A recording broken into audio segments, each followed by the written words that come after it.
Markus 16, Markus pasal terakhir ayat yang ke-8. Tuhan Yesus telah menjadi pionir dalam gerakan kembali ke Yerusalem. Dan dari 2023 sampai tadi di gereja di Sentani, salah satu gereja di Sentani juga saya bicara. Mulai dari 2026 ke atas, Tuhan akan mengerjakan dua hal akan terjadi kepada semua bangsa di seluruh dunia. Yang pertama, krisis akan datang. Krisis ekonomi, krisis doa, krisis ibadah, krisis kasih, krisis iman, semua akan datang. Krisis akan datang kepada semua, bukan hanya krisis ekonomi saja, tapi krisis-krisis yang lain juga akan datang. Krisis iman akan datang, dan dunia akan dibawa ke dalam satu kekacauan yang hebat. Yang kedua, Tuhan akan menggoncangkan gereja-gereja di seluruh dunia, mulai dari Amerika. Tuhan akan goncangkan gereja-gereja di seluruh dunia sampai kepada Indonesia, Papua, karena 4 hal. Yang pertama, gereja akan digoncangkan di dunia karena gereja tidak takut Tuhan. Yang kedua, gereja yang tidak tahu beribadah, gereja yang tidak tahu berdoa. Yang ketiga, gereja yang tidak membawa hidup. Dan yang terakhir, gereja yang memisahkan akarnya dari kota Yerusalem. Tuhan akan goncangkan semua gereja di seluruh dunia, karena gereja itu Tuhan Yesus yang dirikan. Jadi dia punya hak mau kasih bongkar kah, mau kasih orang keluar, mau kasih masuk lagi kah, dia punya urusan. Amin. Denominasi datang dari manusia, tapi gereja Yesus yang hadirkan. Amin. Yesus hanya dirikan satu gereja, tapi denominasi yang lain dibawa oleh banyak kepentingan yang lain. Akhirnya mulai bikin kacau-kacau di mana-mana sampai dengan hari ini. Nah, gerakan kembali ke Yerusalem, gerakan yang Tuhan pakai untuk menyatukan semua. Bagian B dari Markus pasal 16. Kalau seorang bisa baca. Markus 16 ayat 8, bila firman Tuhan bagian Yesus. Ayat 8, lalu mereka keluar dan lari meninggalkan kubur itu, sebab gentar dan dahsyat menimpa mereka. Mereka tidak mengatakan apa-apa kepada siapapun juga karena takut. Dengar kalimat selanjutnya. Dengan singkat mereka sampaikan semua pesan itu kepada Petrus dan teman-temannya. Dengan singkat mereka menyampaikan semua pesan itu kepada Petrus dan murid-muridnya. Sesudah itu Yesus sendiri dengan perantara murid-muridnya. Sesudah itu Tuhan Yesus sendiri dengan perantaraan murid-muridnya memberitakan dari timur ke barat. Memberitakan dari timur ke barat. Amin. Amin. Amin. Berita kembali ke Yerusalem ke barat. Tuhan Yesuslah pionirnya. Amin. Dia yang mulai gerakan itu. Dia yang mulai gerakan kembali ke Yerusalem. Bawa orang untuk kembali berdiri berdoa bagi Yerusalem. Tuhan yang memulai, bukan engkau dan saya. Amin. Kita melanjutkan apa yang hilang dari panggilan itu. Amin. Yesus sudah mulai, tapi karena hilang di bangsa-bangsa di seluruh dunia, maka panggilan itu mulai Tuhan bangkitkan lagi untuk kita di tanah negeri ini melalui hambanya Gideon Papua. Amin. Lalu kita mulai kasih connect barang ini kembali lagi. Amin. Bahwa barang ini bukan baru dimulai 20 tahun yang lalu. Sudah dimulai dari Yerusalem sana. Amin. Hanya hilang dalam perjalanan. Kalau Tuhan simpan bagian itu untuk kita kasih kabel yang tak putus ini, Tuhan suruh Papua sambung deh kembali lagi. Siapkan solder, siapkan timah, mau sambung kabel ini. Amin. Tuhan pakai Papua untuk kasih sambung kabel yang terputus lagi. Karena aliran yang terakhir mau Tuhan kerjakan. Amin. Amin. Ada hujan yang terakhir, ada pencurahan yang terakhir. Amin. Amin. Kita tidak bisa menikmati pencurahan yang terakhir kalau kabel belum tersambung. Kabel tersambung dulu, baru Kisah Rasul 2 bilang akan terjadi pada hari yang terakhir. Tuhan akan mencurahkan rohnya kepada teruna-teruna. Hal itu akan Tuhan kerjakan. Kecuali kalau kabel tersambung. Kabel tersambung baru hal itu bisa terjadi. Dan sekarang 20 tahun Tuhan sedang berusaha. Tuhan pakai kita untuk kasih kabel sambung barang itu kembali lagi. Slide berikut.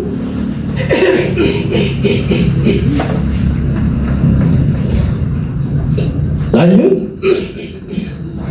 Berita yang kudus dan tak terbinasakan tentang keselamatan yang kekal itu. Berita yang kudus, berita yang tidak binasa tentang keselamatan yang kekal.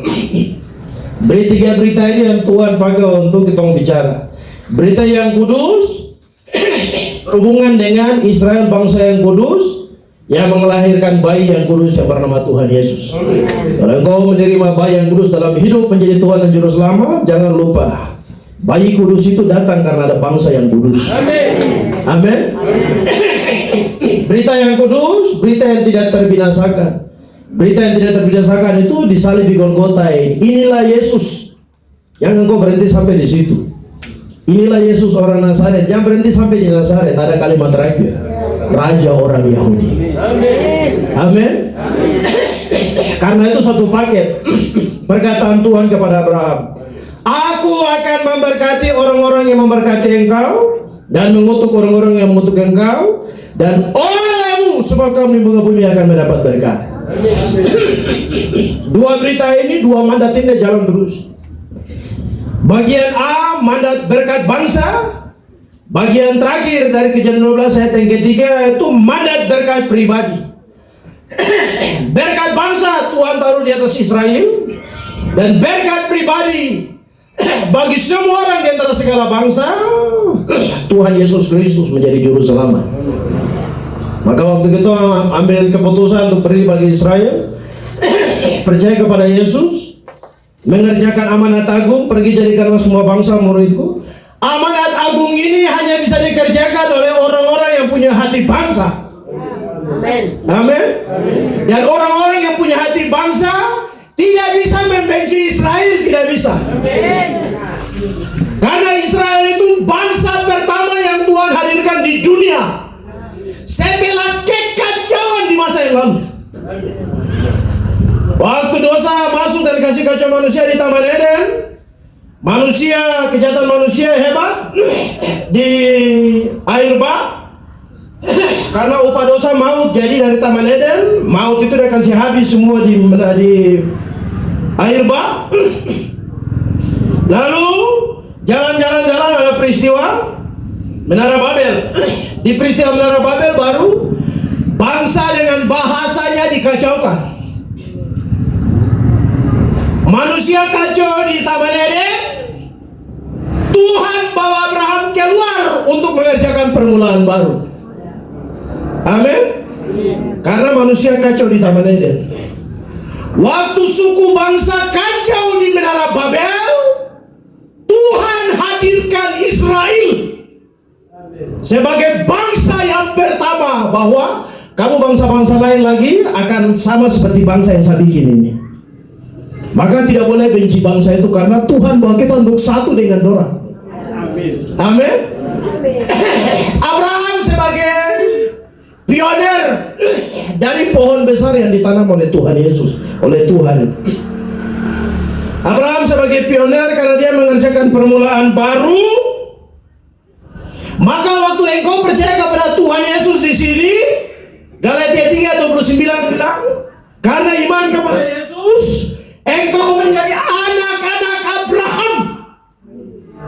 Amin. Perhatikan ya, dosa di Taman Eden, Abraham keluar supaya engkau yang percaya Yesus di sini menjadi anak-anak Abraham. Waktu di Menara Babel, ini Menara Babel bangsa kacau, Tuhan hadirkan Israel di sini. Engkau yang percaya Yesus di sini mau mengerjakan amanat agung, kau harus kembali ke belakang berdiri dengan Israel. Baru bisa mengerjakan amanat agung pemuridan bangsa. Amin. Dan Yesus itu gerbangnya. Abraham Dosa di Taman Eden, Abraham keluar supaya berkat yang hebat dikerjakan oleh Tuhan kepada semua orang di antara segala bangsa. Tapi mandat pribadi itu Tuhan beri, Tuhan taruh kepada bangsa Israel. Siapa memberkati akan diberkati, siapa mengutuk engkau akan dikutuk. Ini mandat ini hanya berjalan kepada bangsa Israel. Makanya berkati, makanya apa tuh? Tuhan melekatkan 3 pioner yang hebat ini kepada dirinya, Abraham, Ishak, dan Yakub. Hanya nama 3 ini yang Tuhan lekatkan dengan dirinya. Amin. Selain daripada itu tidak. Tuhan lekatkan 3 ini karena dorang menjadi pioner dari permulaan baru yang mau Tuhan kerjakan. Abraham, Ishak, dan Yakub. Nah, malah sore itu bicara tentang itu. Ganti slide. Di Efesus 2 ayat 15 itu ada 6 pertanyaan. Yang saya mau bicara cepat-cepat di sini. Dari 2025 sampai masuk 2026, Tuhan sebenarnya sudah serahkan banyak tempat, kampung, kepala suku Ondoafi. Tapi ternyata kita di dalam ini belum siap. Masih baku tidak senang, masih cerita, masih segala macam. Terus jalan masuk ke banyak kampung, tapi nanti baru kita sama-sama. Yang penting kita atur ke dalam dulu, baru nanti Tuhan akan bongkar. Karena ini Tuhan punya pekerjaan. Ada 6 pertanyaan dari ayat 15 tadi itu. Silakan. Yang pertama, coba kita baca Efesus 2 tadi. Efesus 2 kalimat pertama bilang begini. Sebab dengan matinya. Ini kita pengen lihat satu-satu. Jadi 6 pertanyaan. Maka pertanyaan pertama, siapa itunya yang mati sebagai manusia? Lanjut. Ya, nya itu namanya Tuhan Yesus, Yeshua HaMasiah. Lanjut. Terus. Ya, silakan lihat ayat-ayat itu. Yohanes 1 ayat 14.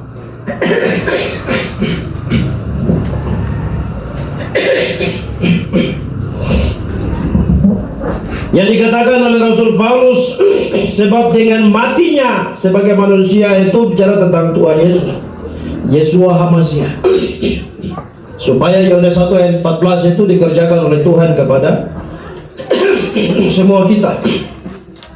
Kalau firman tidak menjadi manusia, maka kita tidak mungkin menjadi anak-anak Elohim. Yohanes 1 ayat 14 bilang,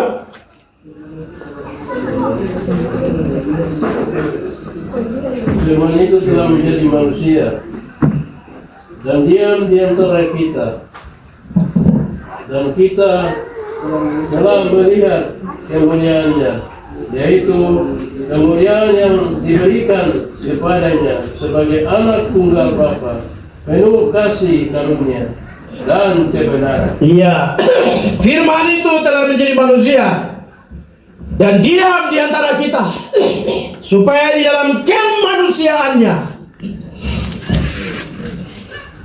perkataan Tuhan kepada Abraham tadi itu bisa dikerjakan untuk semua orang di antara segala bangsa di dunia. Dulu engkau anak hantu, engkau dan saya anak hantu. Tapi waktu peristiwa salib di Golgota, kita menjadi anak Tuhan, anak Elohim, karena firman yang ilahi menjadi manusia di dalam tubuh orang Yahudi, mengaku dosa Israel. Satu orang berbuat salah, diukur dalam hukum Taurat. Kalau dosanya kecil menurut hukum Taurat, maka imam akan bilang, pergi ambil burung tekukur, burung merpati, bawa ke sini, sambelah jadi 2, persembahkan. Kalau dosa besar, bawa domba datang. Keluarga yang berdosa bawa domba datang. Kalau menurut hukum Taurat punya persembahan menurut hukum Taurat punya batasan waktu. Darah binatang punya batas waktu untuk menebus manusia. Maka perkataan Tuhan di dalam Kejadian 3 ayat yang ke-21-22, Tuhan mengerjakan rancangannya yang besar. Firman mendahului segala sesuatu supaya di dalam waktu tertentu yang sudah ditetapkan oleh Tuhan, ketika Israel siap, surga siap, Tuhan kerjakan firman-Nya menjadi manusia. Israel siap, surga siap, Tuhan kerjakan firman menjadi manusia di dalam garis keturunan bangsa Israel. Karena di dalam manusianya itulah hanya manusia yang bisa menebus manusia. Karena darah manusia, Tuhan membuat manusia dengan darahnya sendiri.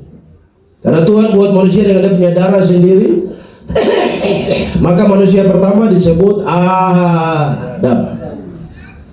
Adam itu dari dua kata, Adam.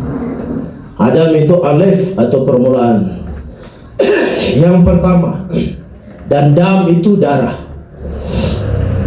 Macam ada kalimat hakal damma, tanah darah. Dam itu darah, A itu alef permulaan, abjad pertama dari bahasa Ibrani. Alef, Bet, Gimel, Dalet, terus sampai Taf terakhir. Maka karena Tuhan kerjakan manusia pertama dari darah, maka manusia pertama dinamakan Adam. Manusia yang dibuat dari tanah, dirancang dalam firman, dibentuk dalam tanah, dihidupkan dengan rohnya untuk mengerjakan kepentingan Tuhan yang besar. Maka dinamakan Adam. Dan Yesus itu Adam yang terakhir yang Tuhan simpan. Yesus itu Adam yang terakhir yang akan membawa pengharapan baru kepada semua orang yang percaya kepadanya. Dan kita bersyukur firman menjadi manusia dalam garis ini, supaya dalam kemanusiaannya itu ada rancangan yang hebat yang telah diputuskan dalam kerajaan sorga untuk sampai kepada segala bangsa di seluruh dunia. Dan Yesus itu gerbang, Yesus Wahamas itu gerbang untuk segala bangsa, untuk menjangkau segala bangsa di seluruh dunia. Jadi kalau masih ada orang-orang yang bilang untuk apa berdoa bagi Israel, lagi Israel sudah bunuh Tuhan Yesus. Macam hidup di zaman perang dunia 2 kah? Maksudnya itu alasan-alasan yang dari tempo dulu sana. Dari abad ke-3, abad ke-4, bapak-bapak gereja turun pakai alasan itu. Sampai dengan hari ini kita terkontaminasi. Makanya untuk mau sambungkan kabel ini setengah mati. Karena kabel ini terputus ini bukan baru 20 tahun yang lalu. Kabel ini terputus dari abad ke-4. Ini sekarang masuk di abad ke-22 kah? Amin. Dan sekarang mau kasih sambung dia setengah mati. Jadi kalau ada perlawanan itu biasa saja. Jangan terlalu benci orang. Amin.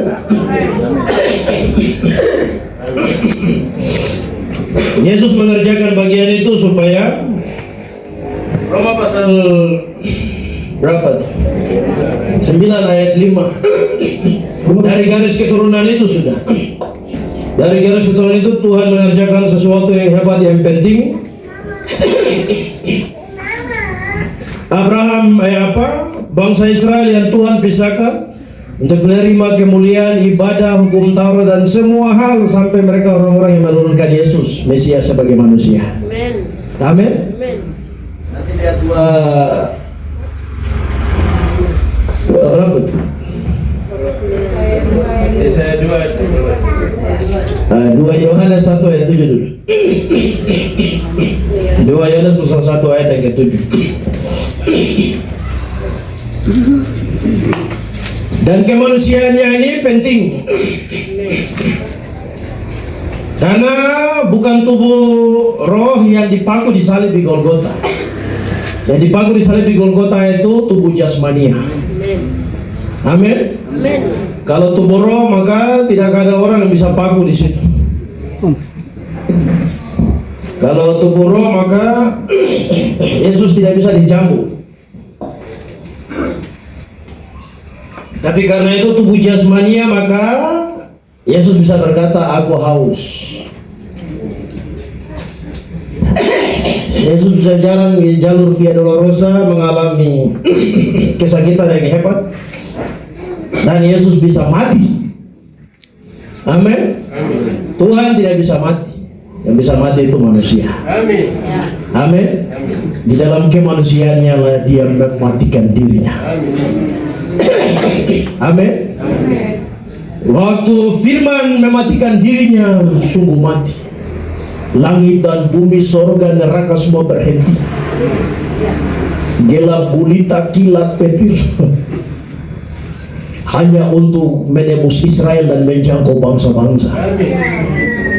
Amin. Hanya untuk menebus Israel dan menjangkau bangsa-bangsa. Ketika dia tersalib, kira-kira jam 3, gelap gulita di seluruh wilayah Golgota. Ketakutan hebat sampai Pace satu yang Romawi di bawah dia sampai bilang begini, sungguh dia itu orang benar. Amin. Tidak bikin apa-apa, hanya gelap gulita saja, petir kilat saja langsung. Pace Romawi langsung mengaku sungguh dia ini orang benar. Amin. Kematiannya kasih berhenti sorga, kasih berhenti dunia, kasih berhenti neraka. Karena bagaimana mungkin firman mati? Amin. Firman yang membawa hidup tidak mungkin mati. Tapi karena dia ada di dalam tubuh jasmania, maka dia harus menghancurkan dirinya. Amin. Wah, itu ada yang hebat. Supaya ayat yang ke-7. Ayat yang ke-7, sebab banyak penyesat telah muncul dan pergi ke seluruh dunia. Baca sekali lagi pelan-pelan. Sebab banyak penyesat telah muncul Sebab banyak penyesat telah muncul dan pergi ke seluruh dunia, dan tidak mengaku bahwa Yesus Kristus telah datang sebagai manusia. Si penyesat dan Antikristus. Penyesat muncul di mana-mana dan tidak mengaku Yesus pernah datang sebagai manusia. Jadi waktu orang tidak mengaku Yesus sebagai manusia, sama dengan orang benci Israel.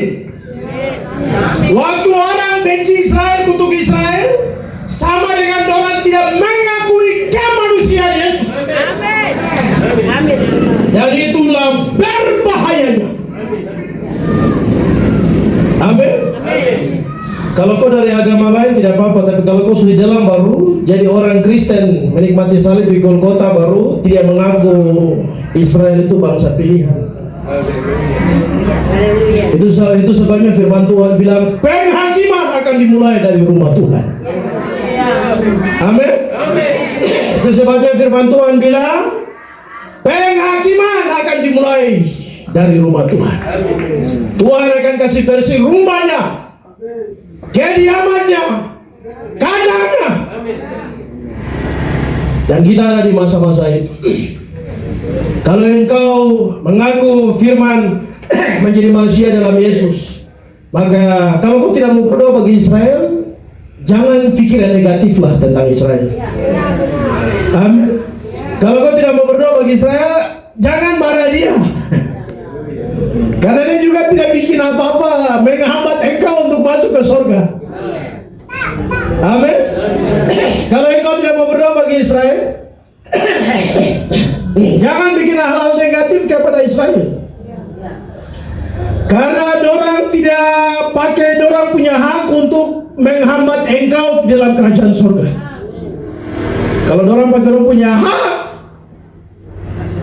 Tuhan Yesus bilang kepada Petrus begini, apa yang kau ikat di dunia akan terikat di surga. Amin. Kau tolak di dunia, tetap kita akan tolak di surga.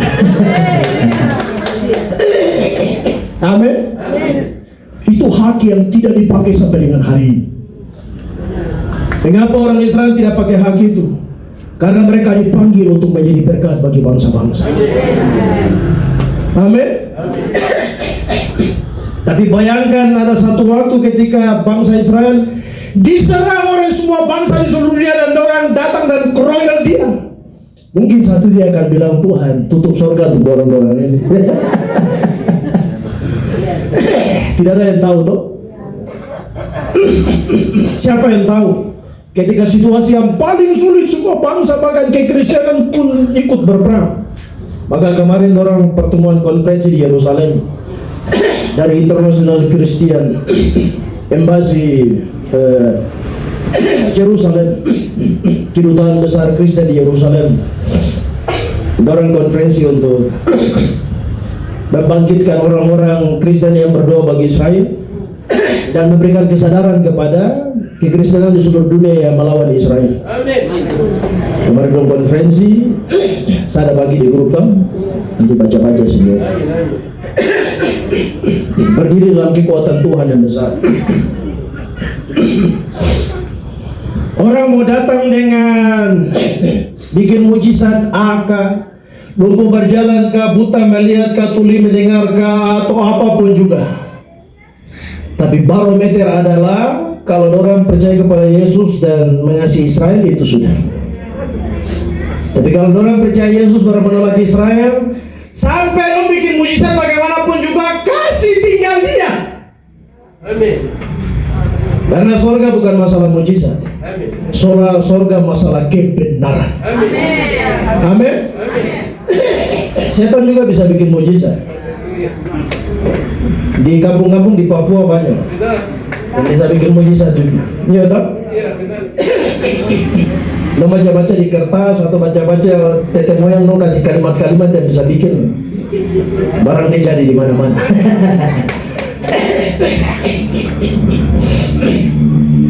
Jadi sampai orang bikin mujizat hebat apapun juga, kalau tidak berdoa bagi Israel, tidak mengasihi Israel, masih tinggal dia. Walaupun engkau sendiri jalan saja. Amin. Yang berikut, slide berikut. Pertanyaan yang kedua dari Efesus 2 tadi. Apa yang dibatalkan oleh manusia itu? Manusia Yesus itu. Apa yang dibatalkan oleh manusia itu? Lanjut. Hukum Taurat yang bersyarat. Lanjut. Ya. No, balik. Ya, oke. Apa yang dibatalkan oleh Tuhan Yesus dalam kematiannya sebagai manusia? Dia membatalkan hukum Taurat dengan segala perintah dan ketentuannya. Nah, ini yang banyak orang Kristen yang tidak berdoa bagi Israel, dong semangat kalimat ini. Dong semangat kalimat bilang kamu berdoa bagi Israel untuk apa lagi, itu sudah hukum Taurat di bagian belakang sana. Ini kita sekarang masuk dalam kasih karunia.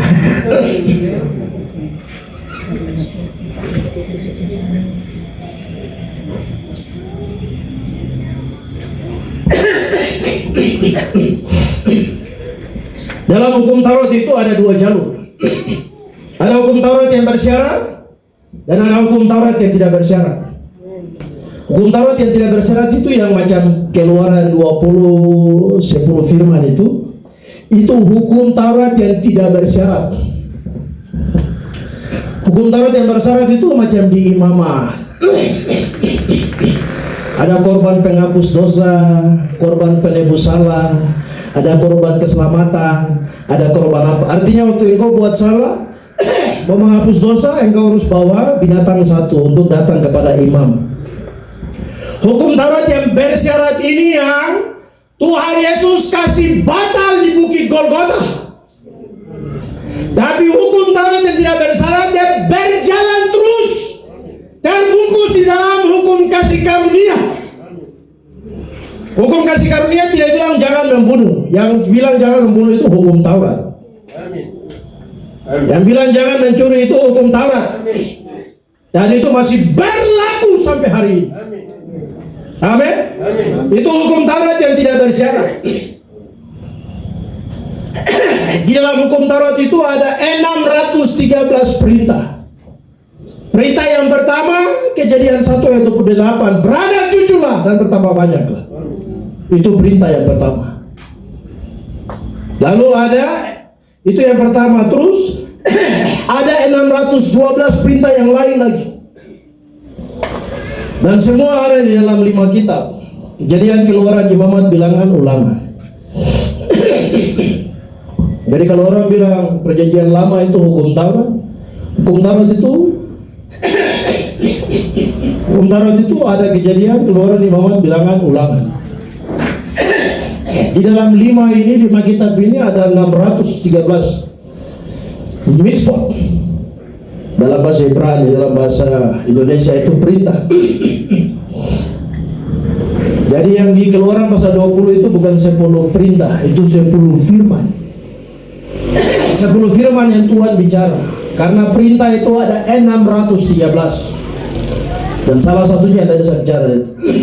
Dan ada lagi larangan-larangan semua sampai. Dan Israel yang mengenal hukum Taurat, mereka berjalan. Roma pasal 7 ayat 6 sampai 7. Jadi jangan berpikir bahwa hukum Taurat sudah selesai. Yang harus dimengerti ada yang bersyarat dan ada yang tidak bersyarat. Yang bersyarat Yesus paku di Bukit Golgota supaya waktu engkau berbuat salah tidak bawa binatang lagi kepada hamba Tuhan. Waktu engkau sakit sampai susah tidak bunuh binatang lagi. Untuk bersyukur kepada Tuhan supaya Tuhan kasih sembuh. Karena sudah ada satu pribadi yang hebat yang tersalib di Golgota, manusia Yahudi satu yang bernama Tuhan Yesus, yang kematiannya sekali untuk selama-lamanya. Ayat 6 dan 7. Tetapi sekarang kita telah dibebaskan dari hukum Taurat, sebab kita telah mati bagi Dia yang mengurung kita sehingga kita sekarang melayani dalam keadaan baru menurut roh dan bukan dalam keadaan lama menurut huruf hukum Taurat. Ayat 7. Jika demikian, apakah yang hendak kita katakan? Apakah hukum Taurat itu dosa? Sekali-kali tidak. Sebaliknya, justru oleh hukum Taurat aku telah mengenal dosa, karena aku juga tidak tahu apa itu keinginan. Hukum Taurat tidak mengatakan jangan mengingini. Iya. Jadi kalau tidak ada undang-undang di negara ini, maka kita tidak akan tahu bahwa bakar orang pemobil masuk penjara. Kalau tidak ada hukum, maka tetap. Kalau masalah dengan orang sedikit baku tabrak di jalan langsung bakar rem mobil saja. Tidak ada hukum juga yang bilang siapa bakar rem mobil orang, mobil tidak masuk penjara, tidak ada. Jadi bakar saja. Tapi kenapa orang tidak melakukannya? Karena takut polisi datang nanti. Kira-kira hukum Taurat seperti begitu. Waktu Tuhan kasih hukum Taurat, baru kita tahu bahwa oh ternyata bikin ini konsekuensinya ini. Oh bikin ini ternyata konsekuensinya ini.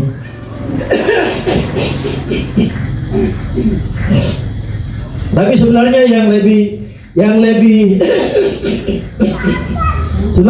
lebih antara hukum Taurat dan hukum kasih karunia, harusnya hukum Taurat yang lebih baik. Karena hukum Taurat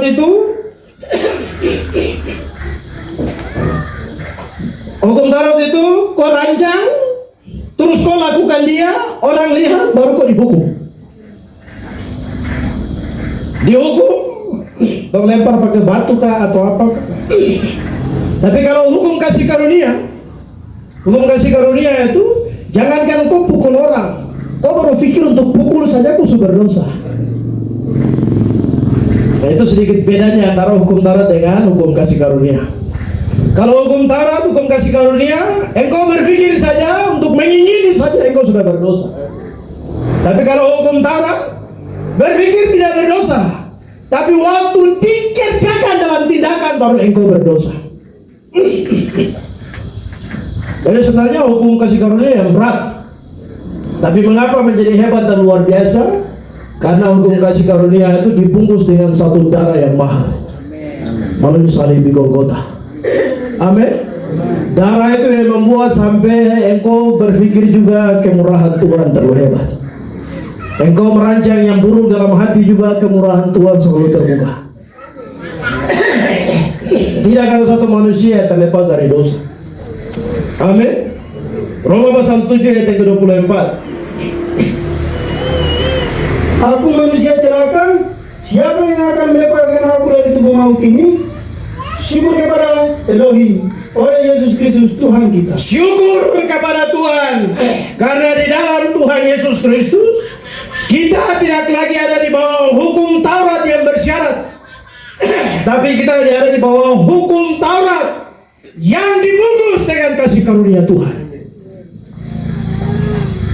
Jadi orang bilang hukum Taurat sudah selesai, sekarang hukum kasih karunia. Padahal hukum Taurat itu yang dibungkus dalam hukum kasih karunia, dengan hukum kasih karunia.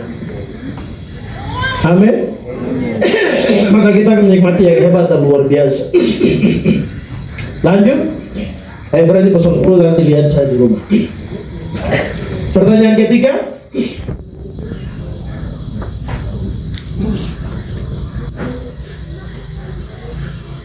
Roma pasal Efesus pasal 2 bilang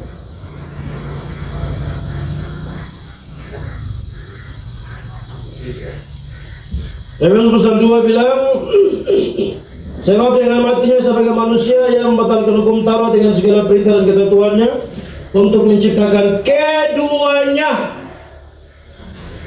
Maka pertanyaan ketiga, siapakah yang dimaksud keduanya? Lanjut. Bangsa Yahudi dan bangsa non-Yahudi. Karena Tuhan punya kepentingan untuk segala bangsa di seluruh dunia. Semua golongan bangsa di dunia hanya dibedakan dengan dua hal ini saja. Kamu dari suku mana, dari suku mana, dari kampung mana, dari dusun mana, tetap engkau bangsa non-Yahudi. Bangsa Yahudi hanya satu saja ada di sana. Dan bangsa non-Yahudi, semua kita yang lain yang Tuhan bawa masuk dalam rancangan kepentingan Tuhan, dicangkokkan oleh Tuhan masuk dalam. Ulangan 32 ayat 43. Silakan. Roma 15 ayat 89. Ulangan 32 ayat 43. 32 ayat 3.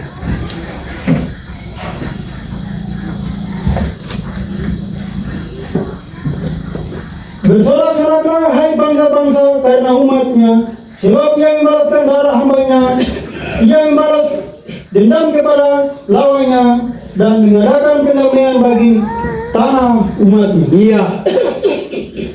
Mengapa pribadi itu harus tersalib di Golgota?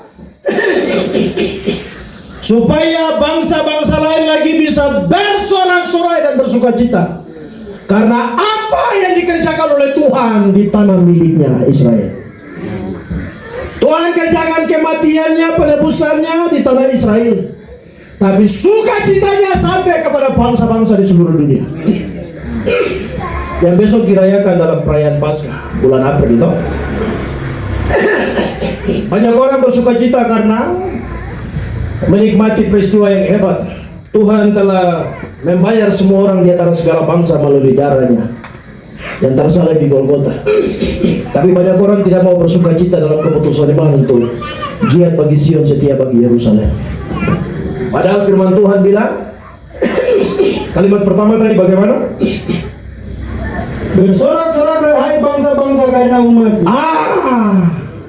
Firman Tuhan bilang, bersorak-sorailah hai segala bangsa, karena Tuhan telah memilih Israel. Kalau Tuhan tidak pilih Israel, jangkauan keselamatannya tidak akan sampai kepada segala bangsa. Karena Tuhan pilih Israel sebagai tanda kemuka bahwa dari tanah inilah Dia akan menjangkau bangsa-bangsa di seluruh dunia. Lebih banyak bangsa menikmati jangkauan Tuhan, lupa titik sentral yang Tuhan taruh di tanah pilihan. Yerusalem. Amin. Tuhan bawa Abraham keluar dari sana menuju ke tanah baru, lokasi baru. Abraham sampai di tanah baru, lalu Abraham patok mesbah di situ. Abraham patok mesbah di situ, lalu Tuhan taruh benih pertama. Tuhan taruh benih pertama karena pohon ini harus bertumbuh. Dan pohon ini mulai bertumbuh terus sampai ke Yakub. Yakub menghasilkan 12 anak, 12 suku. 12 suku ini dia mulai berakar ke bawah. Waktu dia mulai berakar ke bawah, dari 12 akar itu sudah tunas Israel mulai muncul. Tunas Israel mulai muncul terus. Waktu Israel memberontak bikin apa kacau, Tuhan tebang pohon itu, cabang-cabang Tuhan kasih tebang terus. Sampai ketika waktu Tuhan tiba, baru dari pohon itu Firman menjadi manusia di situ. Firman menjadi manusia dan Firman itu berkata, "Akulah pokok anggur yang benar dan Bapakkulah pengusahanya." Mazmur 80 ayat 8 dan 9. Coba lihat Mazmur 80 ayat 8 dan 9. Ayat 9.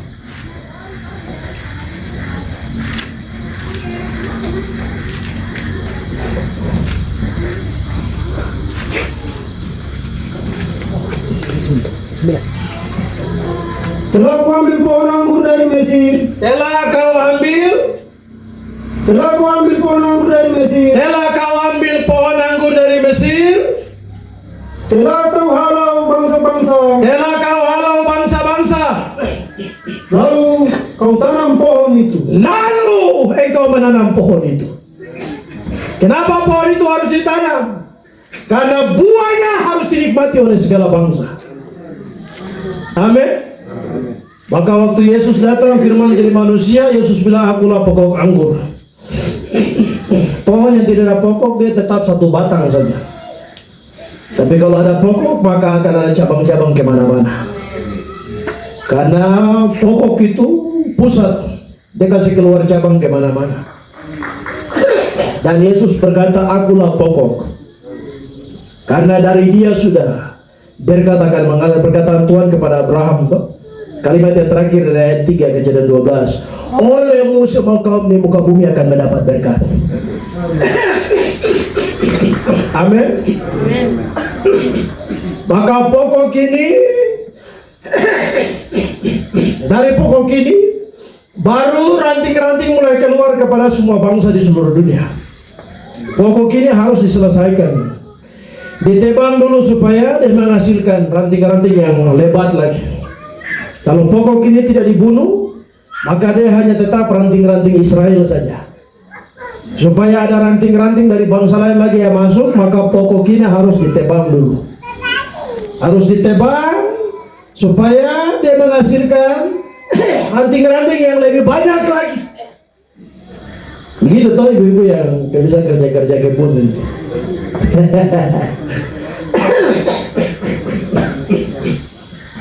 Amin. Mengapa kekristenan di seluruh dunia mengalami kemerosotan sampai dengan hari ini? Karena dorang punya pohon itu di pot kecil ini. Padahal ini benih besar, tapi dorang taruh di pot yang kecil.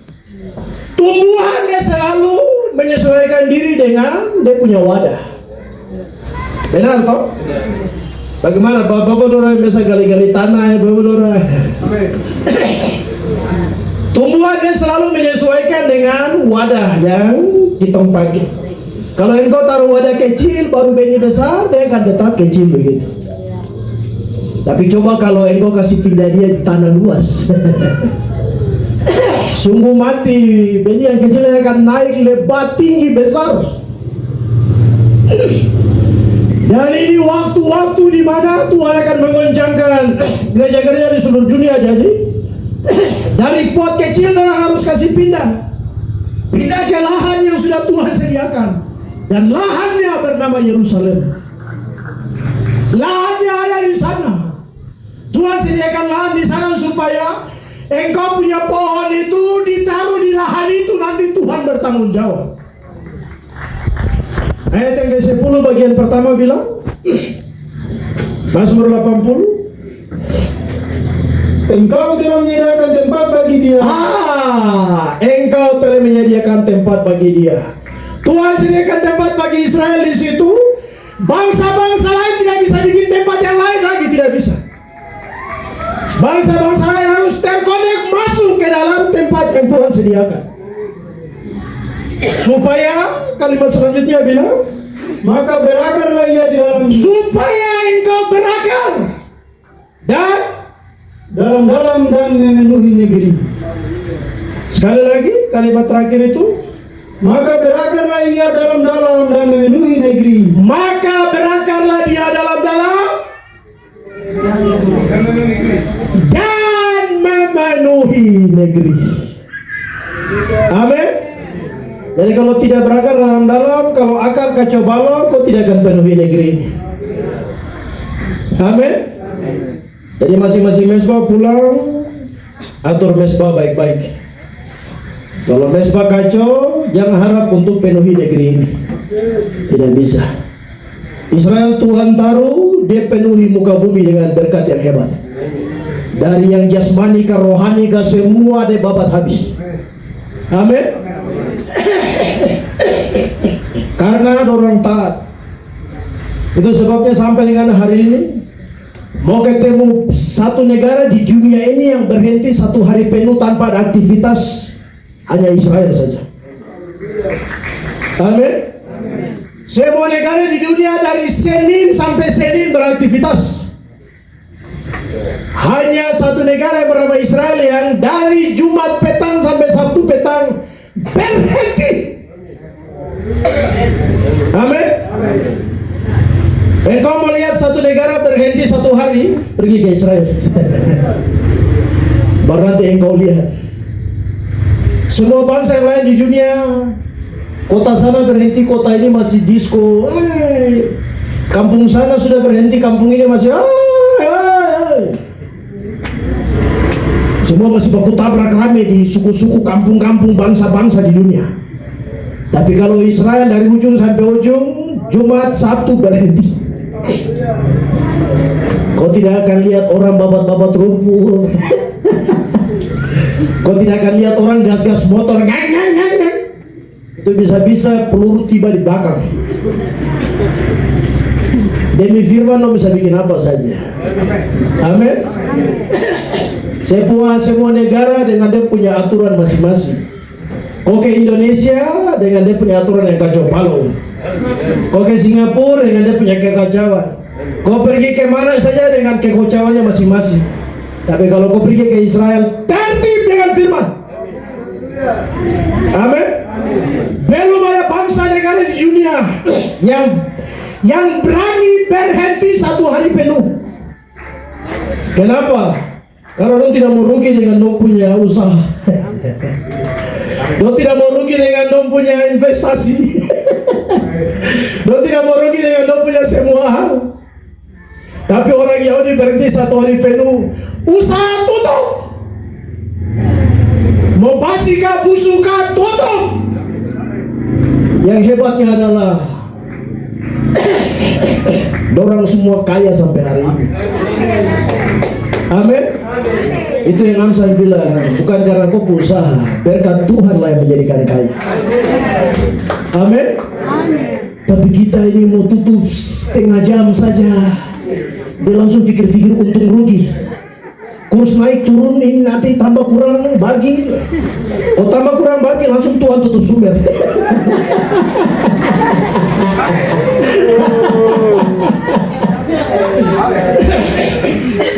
Kau baru tutup langsung kau baru pikir, ini kalau saya tutup 3 jam nanti rugi bagaimana ya? Kau baru pikir langsung Tuhan tutup sumber.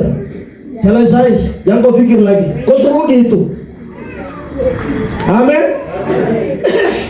Jadi kalau tutup untuk untuk kepentingan Tuhan, tutup saja. Amin. Israel tutup saja, Allah telah canggih dong kasih keluar terus. Kau yang buka terus Allah canggih keluar.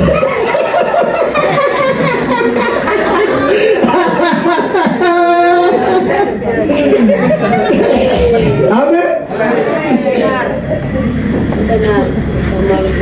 Itu hebatnya. Kalau Tuhan yang pilih, Tuhan yang tanam, Tuhan bertanggung jawab. Amin. Jadi kalau sudah suruh berhenti, berhenti. Diam dalam hadirat Tuhan. Kau jangan pikir soal untung rugi. Asal kasih keluar banyak, baru ini kenapa? Pohon itu dia biasa waktu kau tanam itu dia tidak naik ke atas. Dia tumbuh ke dalam dulu. Amin. Dia berakar ke dalam sampai dia bakar cari-cari air. Begitu air sudah dapat, dia mulai tunas naik ke atas. Amin. Tapi kalau belum dapat, sudah. Kalau kau bikin tapi belum jadi-jadi, itu berarti akar masih cari air. Kalau dia cari sudah dapat pas, dia akan tumbuh pelan-pelan. Amin. Itu cara Tuhan bekerja. Yesaya 27 ayat 6 tuh, Yakub berakar, Israel bertunas, dan buahnya memenuhi segala bangsa. Amin. Jadi kalau kita sulit untuk berkembang ke sana dan kemari, periksa akar kembali. Amin. Mau bikin apa tidak bisa, periksa ke akar kembali. Periksa kembali ke belakang, ada yang tidak beres, ada tersumbat di mana, bikin dia selesai baru hantam ke depan lagi. Itulah sebabnya tiap hari Jumat petang sampai Sabtu berhenti, itu maksudnya itu. Supaya cek kembali ke belakang. Baru setelah Sabtu petang langsung hantam lagi. Jumat petang sampai Sabtu petang berhenti. Sabtu petang sampai Jumat petang hantam. Tuhan akan menolong karena engkau berhenti. Amin. Orang kalau balik jalan jauh itu, sampai di tengah jalan langsung parkir motor, baru tarik panah. Beres. Tapi kalau dia hantam terus, sampai tulang belakang patah, bensin habis, dia hantam. Ada waktu-waktu untuk jeda, berhenti. Dan petang sampai petang, Jumat sampai Sabtu itu waktu untuk berhenti. Bukan hanya waktu-waktu itu saja. Tiap hari dalam hidup, dalam perjalanan, pagi ke malam ada waktu untuk berhenti. Supaya Tuhan mengerjakan rancangan. Tuhan mengerjakan hal yang hebat supaya bangsa-bangsa lain bisa bersukacita atas apa yang Tuhan kerjakan bagi Israel. Karena sukacita mereka, sukacita kita. Sukacita kita juga sukacita mereka. Amin. Yang keempat,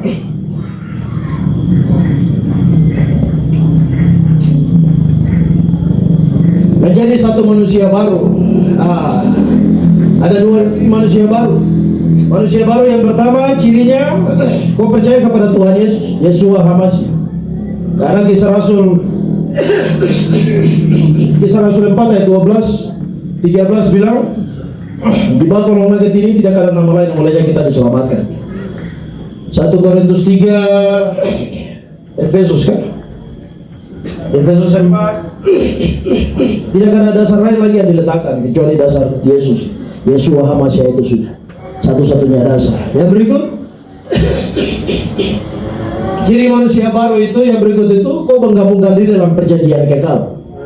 Dan perjanjian kekal itu hanya Tuhan ikat dengan bangsa Israel. Kita bersyukur kepada Tuhan karena Tuhan sedang mengerjakan hal yang hebat dan luar biasa kepada semua jaringan Papua di mana saja, di dalam negeri, ke luar negeri, di hutan, di kota, di mana saja, Tuhan sedang satukan kita semua. Perlahan dalam kepentingan Tuhan. Tapi saya tidak bicara di sini. Yeremia 50 ayat 5 yang tadi dibaca. Depo ayat di bawah, ya, Yeremia 50. Ibrani 9 14. Ibrani pasal 9 ayat yang ke-15.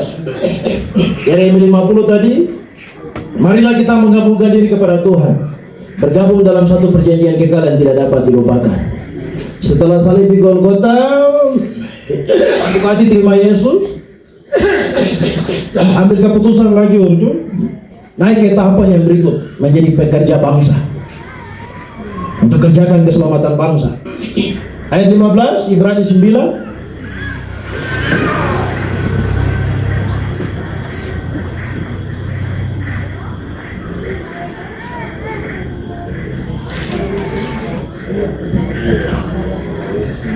Ya, silakan.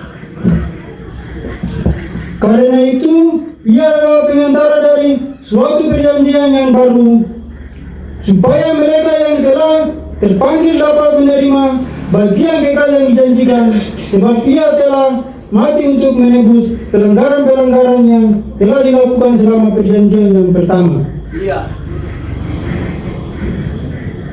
Sekali lagi. Karena itu ia adalah pengantara dari suatu perjanjian yang baru, Iya, karena itu ia adalah pengantara dari suatu perjanjian yang baru, supaya mereka yang telah terpanggil dapat supaya mereka yang telah terpanggil, bangsa-bangsa lain yang terpanggil melalui salib di Golgota, dapat menerima bagian yang kekal yang dapat dijanjikan. menerima bagian yang kekal yang dijanjikan oleh Bapa di surga kepada dunia melalui Israel. Sebab ia telah mati untuk menebus pelanggaran-pelanggaran yang telah dilakukan selama perjanjian yang pertama. Karena untuk itulah dia tersalib di Golgota, Supaya engkau dipanggil, bangsa-bangsa lain dipanggil untuk masuk bersama-sama menikmati berkat kekekalan yang sudah dirancang oleh Tuhan, yang diperkenalkan di dalam dan melalui bangsa Israel dalam perjanjian kekal. Satu-satunya bangsa di dunia yang terikat dengan perjanjian kekal itu hanya Israel saja. Kita dibawa masuk ke dalam supaya berkat kekekalan untuk kerjakan keselamatan bangsa juga menjadi bagian bagi kita. Keputusan ini yang hilang di dalam banyak orang yang percaya kepada Tuhan Yesus. Maka tugas kita jalan terus, bicara terus, jalan bicara terus, bawa orang untuk mengerti ada panggilan, ada proyek yang terakhir, dan proyek itu bernama pemuridan bangsa. Proyek itu bernama penyelamatan bangsa. Penyelamatan bangsa yang sedang kita kerjakan. Saya percaya Yesus, saya selamat. Tapi saya berdiri bagi Israel karena satu bangsa juga mau saya selamatkan. Amin. Kemisterian Papua hanya bisa terbuka ketika Papua terkonek, bangsa terkonek dengan bangsa. Papua, bangsa Papua terkonek dengan bangsa Papua, baru kemisterian Papua akan Tuhan buka perlahan. Kenapa Tuhan taruh Papua di timur? Kau terkonek dulu baru nanti mengerti. Amin. Kalau kau tidak terkonek tidak akan mengerti. Karena ya, nah lalu saya sempat sampaikan dalam pengajaran, Papua dengan Israel Tuhan sudah taruh dalam rancangan semenjak Kejadian pasal 1. Waktu Tuhan ciptakan hari pertama, kedua, ketiga, 4 sampai ke 6, selalu Tuhan tutup dengan kalimat, jadilah petang, jadilah pagi. Hari kedua, jadilah petang, jadilah pagi. Hari ketiga, jadilah petang, jadilah pagi. Hari keempat, jadilah petang, jadilah pagi.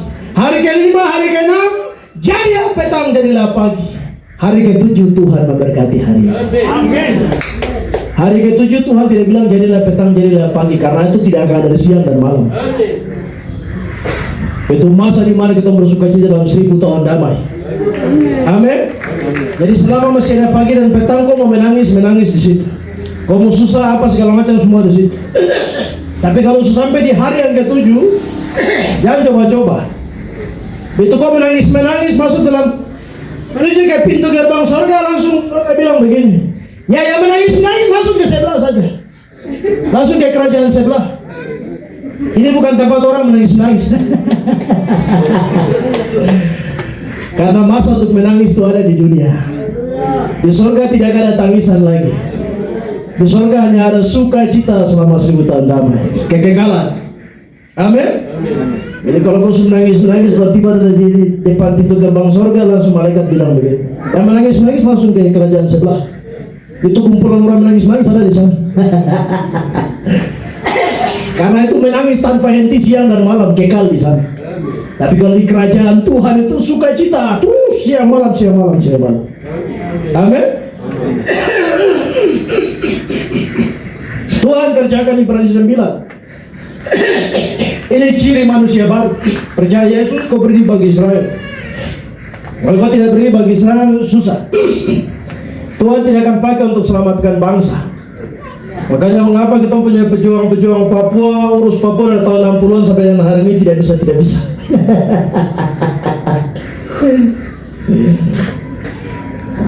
Karena kita belum terkonek dengan rancangan Tuhan untuk selamatkan bangsa.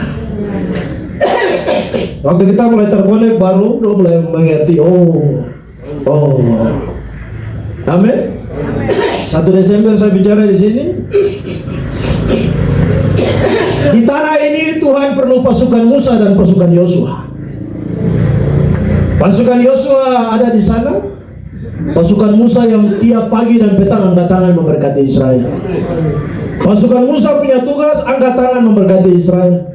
Pasukan Yosua ada orang yang ada di sana, angkat tangan berkati Israel dan pegang barang-barang, pegang rotan, jalan pukul-pukul orang di hutan.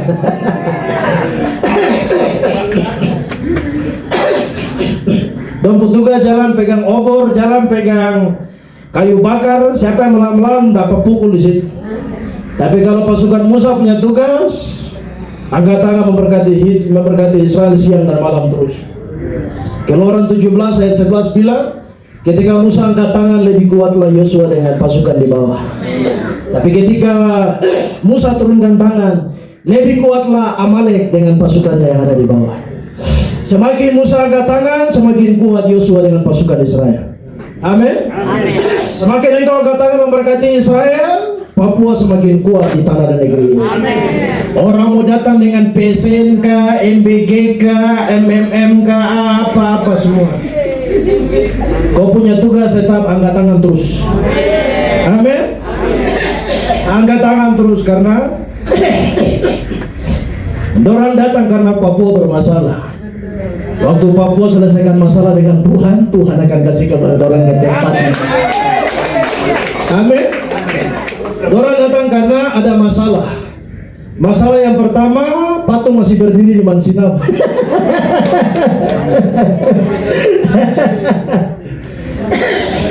Itu masalah. Masalah yang pertama karena patung masih berdiri di Mansinam. Saya tidak tahu orang yang bikin ini memang dia ahli di dalam merekayasa. Dia punya feeling terlalu tajam untuk bikin ini begini. Karena ikut rame dengan doktrin-doktrin Romawi, Eropa, Amerika. Jadi barang itu dia jadi di sana. Orang Yahudi yang jalan dengan Tuhan Yesus, makan, minum, tidur, jalan, lihat dia bikin mujizat saja, dok tidak bikin dia patung. Baru kamu yang tidak duduk, makan, minum, tidur, lihat kamu bisa feeling ini bagaimana? Amin. Amin. Orang yang duduk, makan, tidur, jalan, dia cerita hal yang besar, kecil, semua yang dia bikin, semua orang tahu. Orang yang lihat dia muka dengan muka. Dia kumis kah, rambut panjang kah, badan kecil kah, pora besar kah, orang yang tahu. Orang yang tahu saja sebenarnya dia bisa bikin dia patung. Tapi kalau tidak bikin itu, kenapa harus bertanya? Oh, kamu yang tidak jalan ini, tidak duduk sama-sama dengan firman hidup, hanya duduk-duduk di rumah, tiba-tiba misionaris datang dan kasih selamat kamu. Begitu kasih selamat langsung, oh Yesus itu dia begini. Dia mulai rancang-rancang, dia mulai feeling, dia mulai bikin patung. Begitu orang datang korek patung itu masuk, nanti kita susah di tanah ini.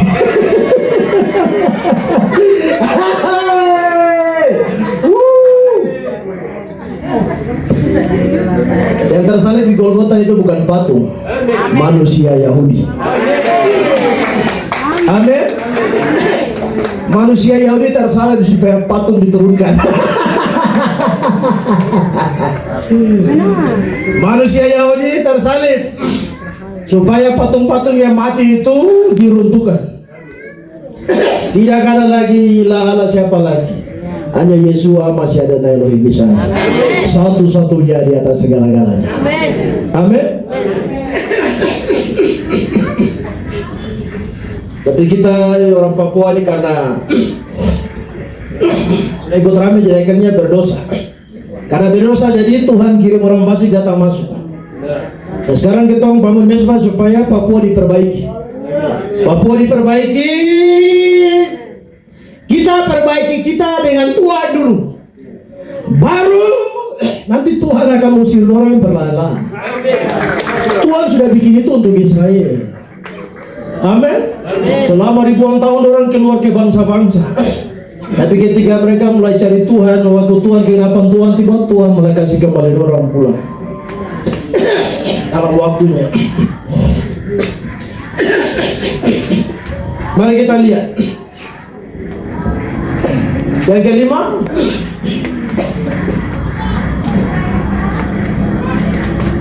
Oh sorry, manusia baru tadi itu Efesus pasal 4, coba kita lihat dulu. Efesus 4 ayat 20.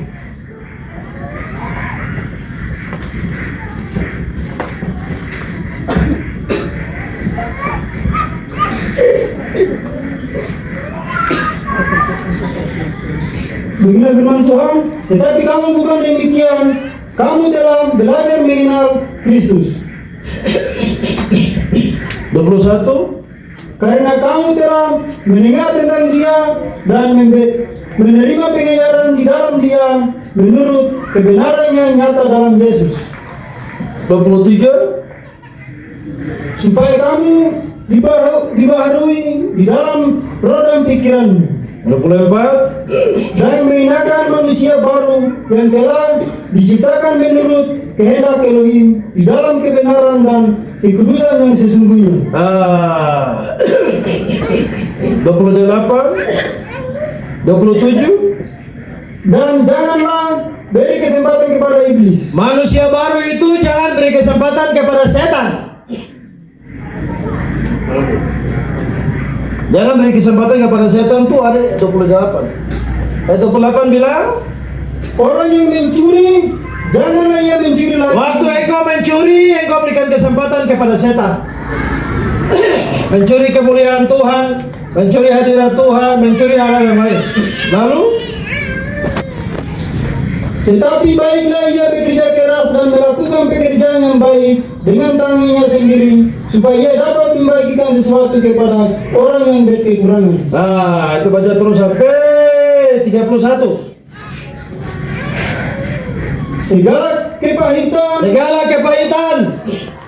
kegeraman, Jadi yang masih pahit-pahit itu segera bereskan. Kalau tidak nanti susah. Amin. Amin. Itu ciri manusia baru. Kalau masih pahit-pahit berarti kau bukan manusia baru. Kau masih setengah manusia baru. Ya setengah-setengah Tuhan tidak bisa pakai. Kepahitan terus. kegeraman, Kemarahan yang masih suka marah-marah mulai berhenti perlahan-lahan. Jangan marah-marah yang terlalu jelas. Marah itu sesuatu yang jelas. Marah-marah nanti beri kesempatan kepada iblis yang tadi. Lalu pertikaian, fitnah. hendaklah dibuang dari antara kamu. Amin. Jadi yang suka fitnah berhenti. Kita bukan manusia baru. Fitnah itu sudah di luar sana. Itu masuk kandang baru masih bawa barang-barang itu. Aduh.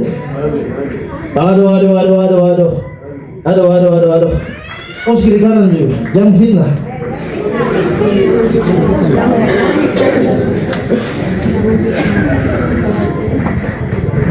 Amin. Amin. Nanti susah. Semakin kita suka fitnah, nanti kita tutup rancangan Tuhan dalam hidup. Tuhan mau pakai kau ke sana, tapi kau sudah tutup kau diri sendiri, ya sudah. Kau susah di situ. Itu ciri-ciri manusia baru. Jadi suka marah, suka bertikai, suka ini gerakan. Jadi orang mau datang ke, orang mau keluar ke, oh jalan terus. Amin. Amin. Jangan terpengaruh dengan orang yang tidak datang, jangan terpengaruh juga dengan orang yang keluar. Jalan terus. Tuhan yang memulai. Tuhan akan urus. Tugas engkau fokus dengan panggilan Tuhan, visi Tuhan yang besar. Bicara di sini orang dengar tidak mau, jalan. Jangan bicara sini orang tidak mau, baru kau jangan kau fitnah dia kemana-mana lagi. Akhirnya tutup rancangan Tuhan dalam hidup. Amin. Nah, itu ciri manusia baru. Kalau kita orang-orang dalam kandang ini semua model begini, Papua kampung-kampung itu sudah rebut. Kepala suku Ondo Api sudah tarangkat semua. Gereja sudah berdiri semua bersama-sama. Tapi karena kita masih simpan geram, pertikaian, amarah, dendam, iri hati, fitnah orang. Amin. Ayat 32 bilang, Tetapi hendaklah kamu ramah seorang terhadap yang lain, ramah seorang terhadap yang lain, penuh kasih mesra dan saling mengampuni. Sebagaimana Amin. Amin. Yesus saja sampai di Golgota saya bilang, Bapa ampunilah. Kau ini lewat dari Tuhan Yesus lagi. Oh, saya tidak mau ampuni dia karena dia sudah begini. Yesus kasih perumpamaan toh. Ada ya satu yang punya utang banyak, yang satu punya utang. Raja sudah kasih selesai utang, ini sudah ampuni utang. Tapi pajak yang diampuni utang ini, dia pergi ke orang yang satu, baru dia bilang begini, mana sapu utang? Mana utang untuk kau bayar? Orang itu dia pergi datang ke seorang raja. Baru raja bilang ke orang ini begini, kau ini, kau punya utang banyak saja, saya ampuni. Terus pajak di sana punya utang ke kau ini, kau tidak bisa ampuni, itu bagaimana? Akhirnya raja kasih kembali, cepat kau bayar. Kau bayar dulu, baru nanti dia bayar kau. Amin. Jadi saling mengampuni supaya kalimat pertama di melalui salib di Golgota itu pengampunan. Waktu Yesus tersalib di Golgota, Yesus bilang, Bapa ampunilah mereka. Itu kalimat pertama untuk kemenangan yang besar. Amin. Baru kalimat ke-6 Yesus bilang, tetelestai, sudah selesai. Lalu kalimat ke-7 Yesus berkata, Bapa, ke dalam tanganmu kuserahkan nyawaku. Orang yang belum mengampuni, dia tidak bisa menyerahkan diri kepada Tuhan dengan sepenuhnya. Hanya orang yang bisa melepaskan pengampunan yang bisa, Bapa, pakai saya. Amin. Kalau kau tidak bisa mengampuni, pulang dari sini belajar mengampuni orang. Belajar pelan-pelan. Barang itu memang dia susah, tapi belajar pelan-pelan. Ada Roh Kudus, nanti Roh Kudus tolong. Amin. Amin. Pulang dari sini sampai di rumah masing-masing berdoa. Tuhan, saya suka marah-marah orang. Tuhan, saya suka fitnah orang. Tuhan, saya suka benci orang. Saya tidak mau mengampuni. Tuhan, cabut dari sapu hidup. Taruh benih-benih yang kekal dari Engkau.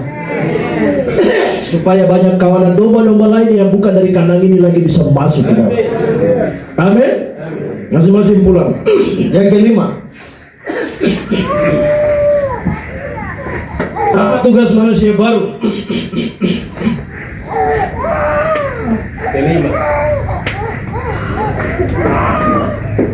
Apa tugas manusia baru? Bawa damai. Tugasnya apa itu?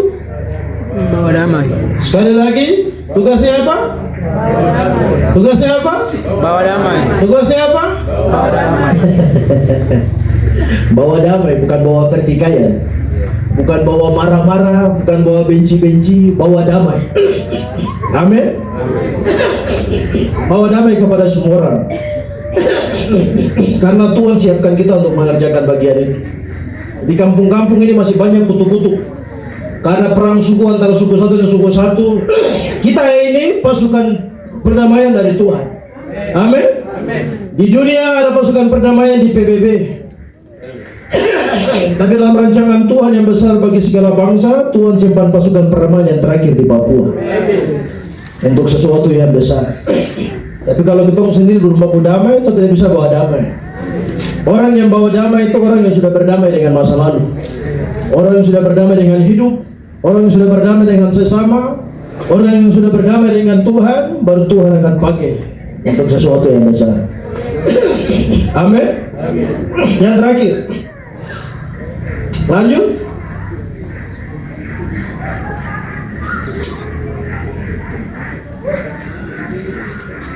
Mengapa damai harus diadakan? Yakobus 3 ayat 17. Nah, baca kalimat itu. Mengapa damai harus diadakan? Karena yang pertama, damai itu hasil dari hikmat yang Tuhan beri. Damai itu hasil dari hikmat yang Tuhan beri. Jadi orang yang takut akan Tuhan, hikmat Tuhan karuniakan. Di dalam hikmat Tuhan itu sudah kita mengerjakan damai. Ayat 17, silakan baca. Jadi jika seorang tahu bagaimana ia harus berbuat baik, tetapi ia tidak melakukan, ia berdosa. Oh, itu di ayat berapa? Yakobus 3 kan?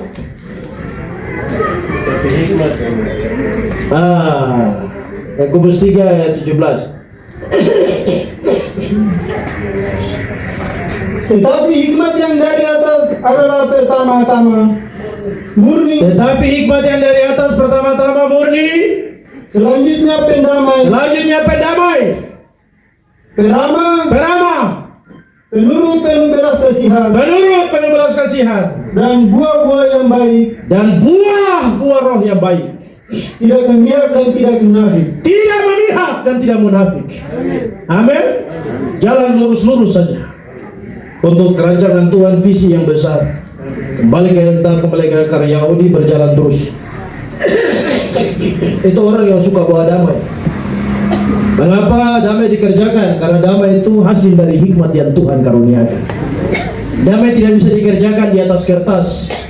Suku dan suku baku hantam selesai dan dorong tanda tangan MOU perdamaian.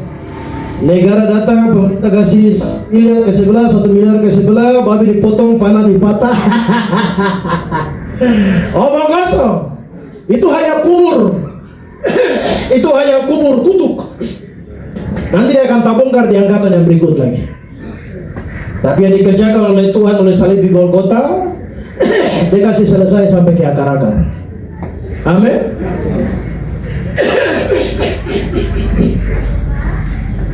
Lalu Kristus adalah pendamai. Lanjut slide yang berikut. Mari kita bangkit berdiri. Kita baca bagian ini.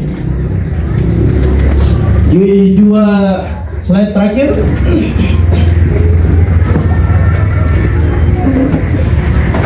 Dua Yohanes pasal 1 ayat 7 sampai 11. Ini kesimpulan terakhir. Mari kita baca bersama-sama. 1, 2, 3.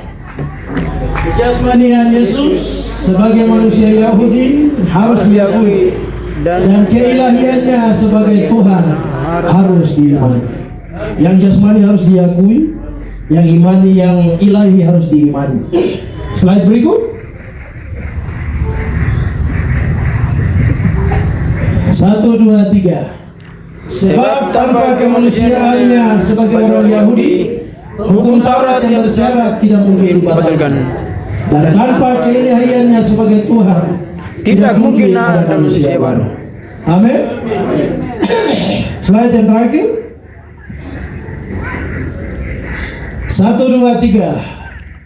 Maka jadilah damai, sebab aku telah mengalahkan dunia, kata Yesus. Amin. Jadilah pembawa damai. Yesus sudah kasih selesai semua.